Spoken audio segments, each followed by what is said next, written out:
번째가 아동 문제를 냈는데 자 여러분들 아시다시피 아동은요. 여기다 아동은 요즘 제 아동은 무조건 요즘 시험에 나오는 추세고요. 나온다면 한 두 문제까지는 나오죠. 두 문제 2 점짜리로 나오기도 하고 4 점짜리로 나오기도 하는데 나올 때 아동에서는요. 아동 성장 발달 부분이 요즘 조금 나오는 추세이고 그다음에 아동만의 특별한 질병 요 부분이 많이 나오죠. 그래서 아동만의 특별한 질병은요. 여러분들이 굉장히 중요하게 준비를 해 놓으셔야 되는데요. 그중에서 여기 있는 것처럼 여기 뒷생근위추축 요 질환도 임용에 나왔었는데 그리고 국시에도 나왔죠. 그런데 이 임용에 나온 게 객관식 시절에 나오고 최근에 거의 안 나왔기 때문에 중요하게 보셔야 된다. 그런데 사실 반성 열성 유전이 혈우병이 좀 나와 가지고 그쪽 유전적인 질환으로는 조금 중요도가 떨어지긴 했지만 그럼에도 불구하고 아동에 관련돼서는 저는 사실 뭐 얘를 완전히 탑 A급으로 놓고 보진 않지만 그래도 굉장히 중요한 질병 중에 하나이다라고 보시면 돼요. 자, 같이 한번 볼게요. 항상 문제는 일단 어떻게 풀어라? 앞에 있는 지문을 먼저 2 점짜리는 무조건 앞에 있는 지문이 제일 중요하고 4 점짜리는 작성 방법 요걸 먼저 읽으셔야 되는 거죠. 근데 지금 딱 문제를 보시면 자, 보건교사와 동료교사의 대화이다.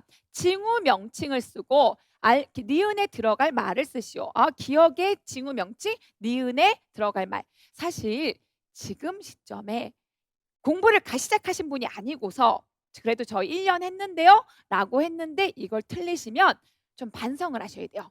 왜냐면 이건 완전 단답형이거든요. 심지어 이 파트는 임용에 나온 파트이기 때문에 이건 뭐예요? 이 파트를 틀렸다라는 거는 내가 기출 문제를 조금 덜 대비했구나.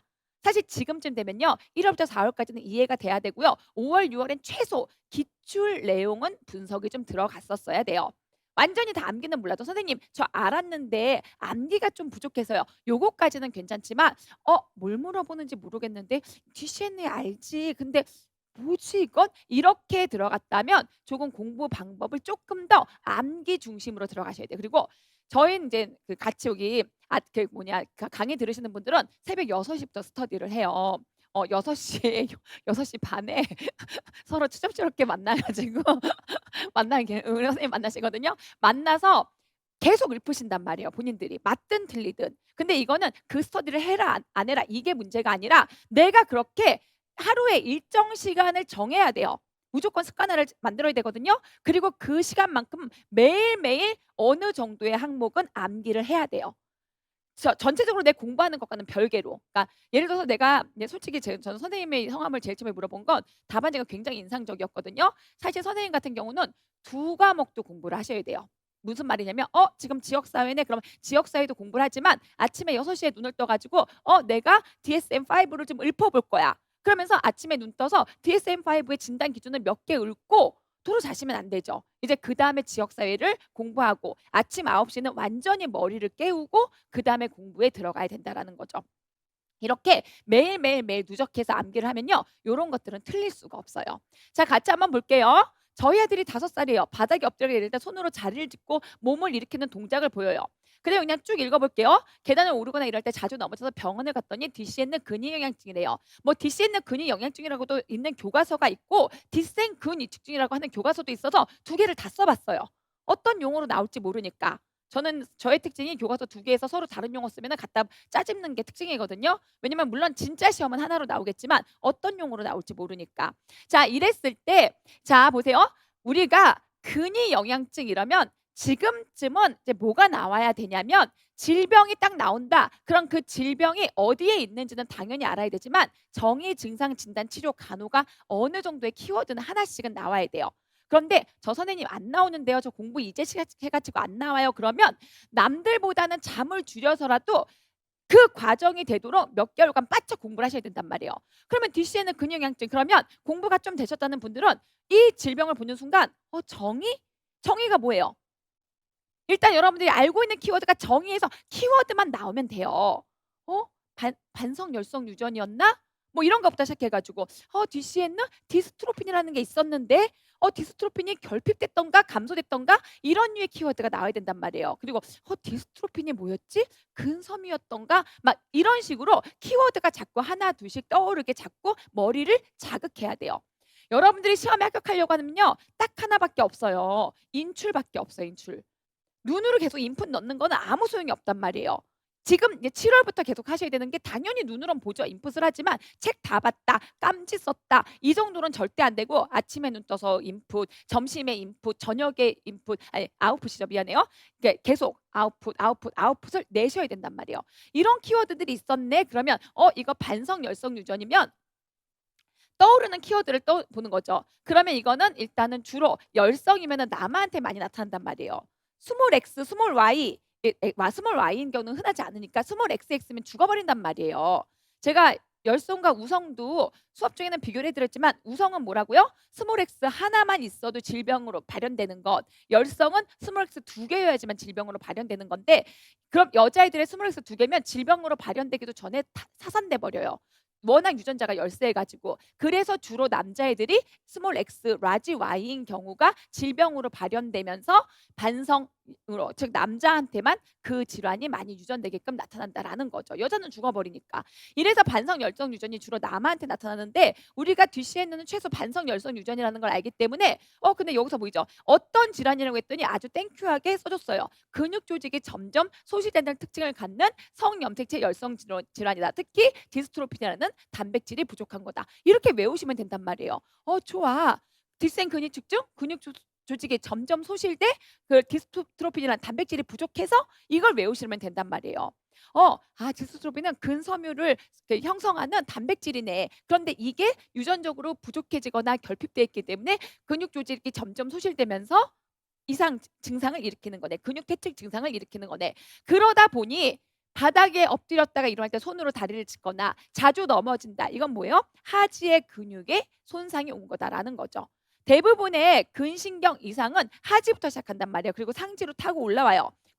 그리고 마지막에 호흡 근육의 이상을 보이면서 사망하는 이런 특징을 갖잖아요. 그래서 그래서 바닥에 엎드릴 때 일어나는 것도 하지 근육의 지금 약화, 손상 그리고 넘어지는 것도 다리 근육의 약화. 이것들은 이거는 우리가 이건 외우셔야 되는 거죠. 이거는 가우어 징후이다. 누구신지 제가 모르지만 가우터 징후라고 쓰신 분이 있으셨단 말이에요. 없어요. 얘가 R이 아니고 왜 이것도 이래도 가우터가 아니네요. 가우워다. 왜냐면 사실 스펠링으로는 쓰지 마세요. 스펠링으로 써가지고 하나라도 틀리면 다 틀려요. 근데 한국어는 괜찮아요. 한국어는 이거를 고어 징후라고 쓰셔도 되고 고우어 징후라고 쓰셔도 된단 말이에요. 근데 가우트는 좀 아닌 것 같아요. 왜냐면 트가 없기 때문에. 그래서 가급적이면 한국어로 쓴다. 그 용어를 조금은 변형해도 되지만 없는 말을 만들면 안 된다. 요거는 이제 단순 암기 부분이니까 이 정도는 외우셔야 되고 그다음에 왜냐면 얘가 굉장히 특징적이란 말이에요. 5살까지는 근육이 별로 애들이 발달이 안 돼서 티가 안 나요. 그러다가 근육을 제대로 쓰는 뛰고 뭐 앉았다 벌떡 일어나고 막 이런 증상을 나타낼 때 제대로 힘을 못 받는 이런 대표적인 양상이 가우어 징후이기 때문에 가우어 징후는 중요하단 말이에요. 질병을 알아내는 첫 징후라서 굉장히 중요하고 그다음에 보세요.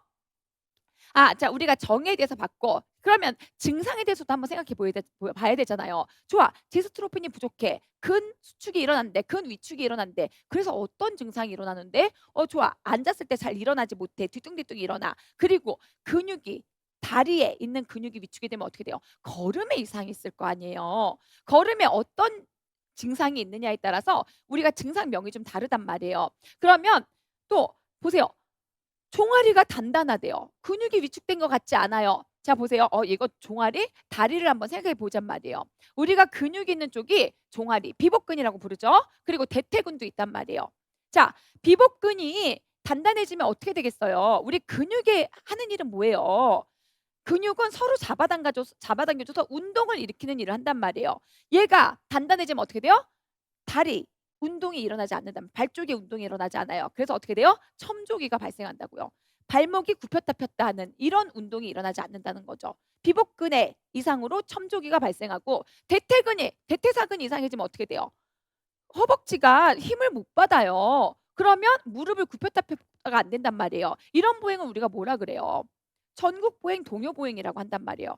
동요보행은 뭐예요? 다리 막 벌리고 제대로 무릎 굽히지 못하는 거. 천국보행도 일자로 막 걸어가 다니는 이런 거란 말이에요. 그래서 근육의 위축 정도에 따라서 걸음걸이가 이상해지거나 이 뭐 다리 모양이 이상해지겠구나. 그런데 뭐 잘 못 걷는 건 알겠어. 전국 동요 보행이나 이런 이상 보행이 나타나는 건 알겠어. 그런데 뭐다? 만져봤더니 종아리가 단단하대. 종아리가 왜 단단해져요? 그렇죠. 뭐예요?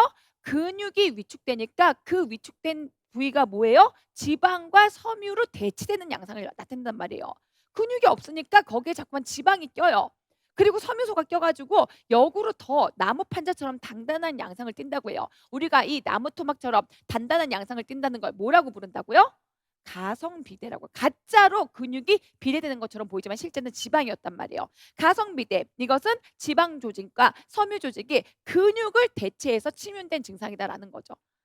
용어도 쓰실 줄 아셔야 되고요. 그 용어를 설명해서 쓸 줄도 알아야 되고 다른 증상들도 쓰실 수 있으셔야 되는 거죠. 그러면 이제 우리가 정의 증상이 있으면 진단은 어떻게 하지? 생검해 보거나 이러면 알아요. 디스트로피는 유부 보면 되는 거고, 그다음에 이러면 진단 치료 간호. 사실 치료는 어쩔 수 없어요. 어떻게 치료해 줘요?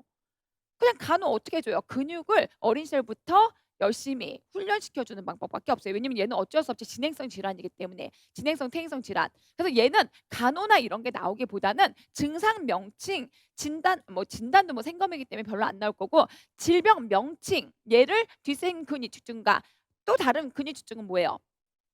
패커. 그쵸. 걔는 그 얘는 결핍이라면 걔는 감소된 질환이니까 증상이 다 늦잖아요. 요런 거 비교하는 거 정도만 나올 수 있다라는 거죠. 그래서 요런 것들은요. 막 특 A급은 아니에요. 왜냐면 사실 혈우병이 나오기까지는 특 A급이었는데 특 A급은 아니지만 이렇게 2점짜리로 나올 수 있는 거니까 준비해 놔라라는 거죠. 아동은 질병은 정말 다 준비해 놓으셔야 돼요. 자, 그리고 올해는 발달 부분도 좀 준비해 놓으셔야 되고. 자, 이거는 근단백질, 그러니까 이런 용어들, 근섬유 지지 역할을 하는 근단백질의 결핍. 그러면은 이로 인해서 근섬유가 부족해짐으로 인해서 지방과 섬유제가 근섬유를 대체하면서 진행이 빠르면서 반성 열성 유전이면서 남성이 이렇게 진행되다가 뭐 걸음도 이상해지고 걷지도 못하고 이러다가 마지막에 호흡근의 위축으로 사망한다. 요 정도까지만 기억하시면 된다라는 거죠. 자, 요거는 이제 진단 이런 것들은 여기 아까 얘기했던 첨조기 동요성 보행, 전국 보행도 한번 보세요. 증상이니까. 자, 증상 걸음이 이상해진다는 거예요. 그리고 가우어 증후 보시면 되고요. 가성비 아까 얘기했듯이 근육의 진행성 상실로 나타나. 그러니까 근육이 일단은 섬유화 석회화됐다가 점점 진해지면서 진행성 상실되면서 호흡 부전이 발생한다. 이런 것들을 보시면 돼요. 자, 이게 여러분들이 잘함 답안을 자꾸 비교해 보세요. 내가 뭐가 아쉽지? 잘하시는 분들은 반드시 근거를 써줘요. 그리고 그 근거가 처음에는 점수화되지 않아도 동점과 어느 정도 올라갈 때 굉장히 좋은 인상을 줘요. 자, 다음 분이에요. 이분도 꽤 잘하셨네요. 누구시지? 단순한 게 너무 잘 됐어요. 자, 이분은 보세요. 특이도 이렇게까지 썼어요. 그리고 공식도 다 써주고. 이러면 거의 인상이 너무 좋아요. 너무 좋고, 그 다음에 뭐 연교육과 정도 열심히 설명해 줬어요. 누구신지 모르지만 임의적 사고, 지지할 만한 근거가 없는데 너무 잘했어요. 부정적인 사고하는 것. 누군지 모르지만 또 보세요. 가바 수용체를 억제해서 중추신경 기능을 억제하고. 그래서 제가 이분은 처음에 딱 봤을 때 와, 너무 좋다 답안이. 하지만 중간에서 흔들리셨죠. 근데 너무 공부가 잘 돼 있어. 이렇게 딱 이 첫 번째 페이지 느낌으로 쭉 답안지를 쓰면 굉장히 고득점을 받으실 거예요. 하지만 좀 흔들렸어요 뒤에서. 그것만 잡으시면 돼요. 자, 보세요. 위벽세포에 작용해서 위산 분비 억제한다. 약연기로 위산 중화시킨다. 뭐 항안드로겐 작용. 그다음에 흡수되지 않는 수분의 배출 증가. 요건 좀 아니었어요. 배출이 증가된다. 어디로 배출된다는 거죠? 막 이런 거 있잖아요. 흡수가 증가돼요. 그러니까 요것만 좀 더 키워드를 살려주시면 되고, 그러니까 이 염류가 흡수되지 않으면서 주변에 수분만 흡수가 되는 거예요. 자, 그런데 요것들은 뭐 잘 하셨지만 조금만 더 키워드를 확인하시면 되고, 요것도 임신으로 인한 구별. 그리고 효과적인 피임용은 자궁내 장치. 요거는 왜 자궁내 장치라고 쓰는지 모르겠어요. 이렇게 썼다 그럼 뭐예요? 이 사람 자궁내 장치 기전을 모르나? 자궁내 장치 피임 기전을 모르나? 이렇게 들어가 버린단 말이에요. 그러니까 가급적이면 이런 것들이 있으면 큰 것까지. 만약에 이게 해주면 안 되는 거다. 그럼 왜 해주면 안 되는지 이런 걸 보셔야 된다라는 거죠. 자, 이 이후부터는